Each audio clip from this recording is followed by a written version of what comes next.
बाबा जी और हुजूर जी की प्यारी साध संगत जी, राधा स्वामी जी, साध संगत जी, इस हफ्ते यानी 14 मार्च को सबसे बड़ा त्योहार होली आने वाली है और हम अपनी तरफ से सारी संगत को होली की शुभकामनाएं देते हैं। साध संगत जी, इस वीडियो में आप जानेंगे कि डेरे में होली कैसे मनाई जाती है और आप ये भी जानेंगे कि जब हजूर जी ने किसी ने पूछा कि हजूर जी आपने कुछ महीने में बाबा जी के साथ रहकर क्या सीखा, तो हजूर जी ने जो जवाब दिया उसे सुनकर आप दंग रह जाएंगे।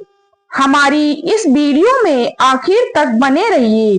साथ संगत जी, जब भी होली आती है तो हम लोग अक्सर एक दूसरे को रंग लगाते हैं और गले मिलते हैं, अपने अपने घरों में खुशियां मनाते हैं। लेकिन क्या हम होली वाले दिन हम उन बातों को याद करते हैं जिनकी वजह से हर घर में अच्छे अच्छे पकवान बनाए जाते हैं? अगर आज हम लोगों से पूछा जाए कि होली क्यों मनाई जाती है, तो आधे से ज्यादा लोग इसका सही जवाब नहीं दे पाएंगे, क्योंकि उन्होंने कभी जानने की कोशिश ही नहीं की कि कोई भी त्योहार मनाने के पीछे सोच क्या है।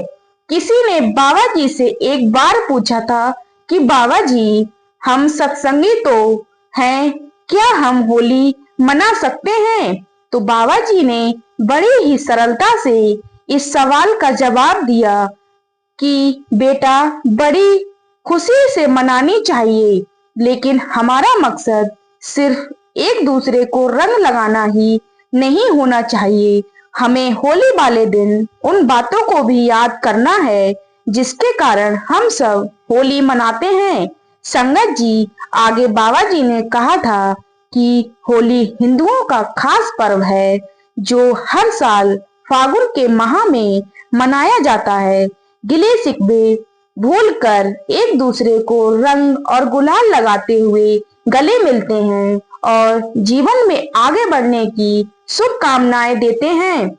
यानी कि होली प्रेम का प्रतीक है, लेकिन हम इन बातों को तो याद करते नहीं और कह देते हैं कि हमने त्योहार मना लिया। हर त्योहार के पीछे एक सोच, एक वजह है और हमें उस दिन उस सोच को और उस वजह को जरूर याद करना चाहिए और अपने बच्चों को भी बताना चाहिए। साथ संगत जी, अब मैं आपको डेरे में होली वाले दिन घटी एक ऐसी घटना बताने जा रही हूँ जिसको सुनकर आप सोचने पर मजबूर हो जाओगे। साथ संगत जी, बाबा सावन सिंह जी के समय में एक बार होली वाले दिन बाबा जी ने डेरे में सभी सेवादारों को बुलाया। ये वो सेवादार थे जो डेरे में ही रहते थे। बाबा जी ने सभी सेवादारों से कहा कि आज होली है और आप सब अपने अपने घर जाकर अपने परिवार के साथ ये त्योहार जरूर मनाएं जी। जो जो सेवादार घर जाना चाहता है वह खुशी से घर जा सकता है। तो बाबा जी के यह बात सुनकर सभी सेवादारों ने अपने अपने बैग पैक किए और डेरे से अपने घर के लिए निकल पड़े। लेकिन इन सभी सेवादारों में से एक सेवादार डेरे में ही रुक गया। साथ संगत जी, वह इसलिए रुका था क्योंकि होली वाले दिन सभी लोग डेरे से जा चुके थे और बाबा जी उस दिन अकेले थे। तो सेवादार ने सोचा कि मेरा भी इस संसार में सदगुरु के अलावा कोई नहीं है, क्योंकि जिस दिन मैं यहाँ आया था तो सब कुछ सदगुरु के ऊपर न्यौछावर करके आया था। इसलिए आज मैं बाबा जी के साथ ही होली मनाऊंगा। सेवादार बाबा जी के पास बैठ गया और उस सेवादार ने बाबा जी से रूहानियत के बारे में सवाल पूछने लगा। उस सेवादार ने एक सवाल पर बहुत जोर दिया कि बाबा जी हमारे अंदर नाम कब प्रकट होगा। हम मेहनत बहुत करते हैं लेकिन अभी तक कामयाब नहीं हो सके। तो बाबा जी ने कहा कि बेटा, तुम गिनती क्यों करने लगते हो? तुम्हारा काम है प्रेम प्यार के साथ भजन सिमरन पर बैठना और मालिक का काम है तुम्हें कामयाबी देना। लेकिन हम गिनती में पड़ जाते हैं। फिर जब उस सेवादार ने बाबा जी से जिद की तो बाबा जी ने कहा कि तुम जिस अवस्था में बैठे हो इसी अवस्था में मन को खाली करके भजन सिमरन शुरू कर दो। और बाबा जी के कहने पर वो सेवादार भजन सिमरन पर बैठ गया और बाबा जी ने उस पर ऐसी कृपा की कि उसकी सूरत रूहानी मंडलों में पहुंच गई और उसे सब कुछ दिखाई देने लगा। कुछ देर के बाद जब वो वापस अपनी अवस्था में आया तो वह बहुत जोर से रोने लगा और बाबा जी का शुक्र करने लगा। वो कहने लगा कि बाबा जी, बाहरी रंग और गुलाल से तो सभी होली मनाते हैं लेकिन आपने तो आज हमारी ऐसी होली मनवा दी जिसका रंग कभी नहीं छूट सकता। यानी कि हमारी आत्मा को परमात्मा के प्रेम के रंग में पूरी तरह से भिगो दिया है और हमने सब कुछ देख लिया।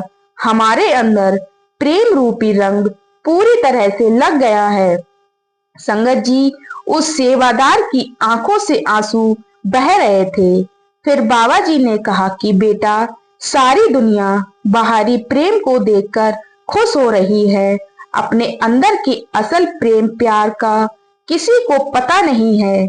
जिस दिन अंदर के प्रेम का रंग चढ़ गया उस दिन से बाहरी रंग तमाशे सब फीके लगने लगेंगे। साथ संगत जी, एक पूर्ण गुरु की मौज हो जाए तो एक पल भी नहीं लगता वह सब कुछ हासिल करने में जिसके लिए हम रूहानियत में आए हैं। लेकिन अगर बिना कड़ी मेहनत के हमें वह चीज मिल गई तो हम संभाल नहीं कर पाएंगे। साथ संगत जी, आप सभी वीडियो में बने रहिएगा। साथ संगत जी, अब मैं आपको कुछ ऐसी बातें बताती हूँ जो हमें होली पर करने की कोशिश जरूर करनी चाहिए। इन बातों का रूहानियत से तो कुछ लेना देना नहीं, लेकिन यह एक प्रकार की सेवा है और जब हम यह काम करेंगे तो हमारे मन में नम्रता आने लगेगी। साथ संगत जी, ज्यादा कुछ नहीं करना है। अगर आपके आसपास कोई मजबूर गरीब परिवार दिखे तो उस परिवार के बच्चों को थोड़ी सी मिठाई और कुछ रंग जरूर दीजिए जिससे कि वह भी इस त्योहार को मना सकें। और यह जरूरी नहीं है कि यह काम सिर्फ सत्संगी ही करे, यह काम तो कोई भी कर सकता है। अगर आप सक्षम हैं तो ऐसा जरूर करें।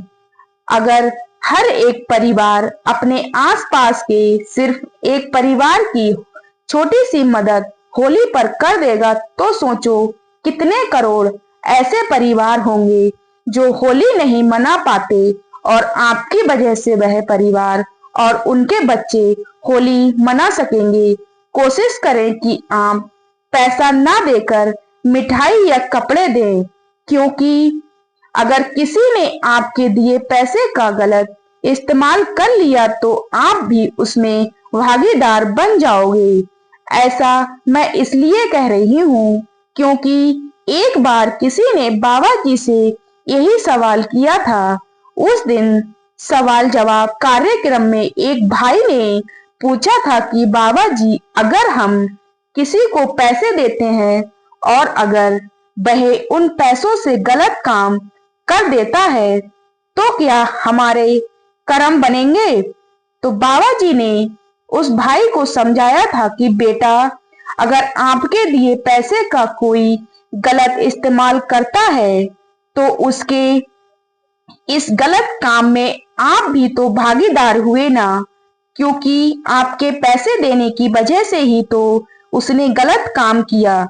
इससे अच्छा आप जरूरतमंद को रोटी कपड़ा यदि दो।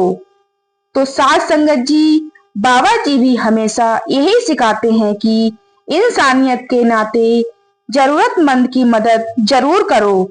इसलिए होली जैसे बड़े त्योहार पर किसी न किसी की मदद जरूर कीजिएगा। साध संगत जी, इसी के साथ मैं आपसे विदा लेती हूँ। मिलते हैं अगली वीडियो में। साध संगत से मेरी विनती है, अगर चैनल पर नए हैं तो चैनल को सब्सक्राइब जरूर करें। और साध संगत जी, सभी को प्यार भरा राधा स्वामी जी।